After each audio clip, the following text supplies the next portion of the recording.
بسم اللہ الرحمن الرحیم۔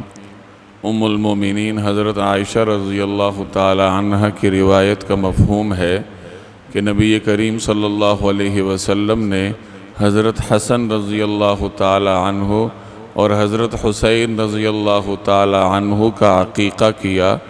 آپ صلی اللہ علیہ وسلم نے ان دونوں حضرات کی ولادت کے 7ویں دن 2 بکریاں ذبح فرمائیں اور حکم دیا کہ ان کے بال اتروائے جائیں اور ان کے سروں پر خوشبو لگائی جائے۔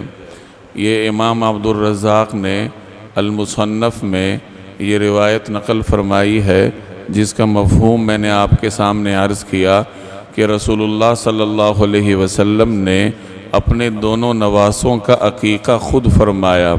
کل میں نے عرض کیا تھا کہ سیدنا حسین رضی اللہ تعالی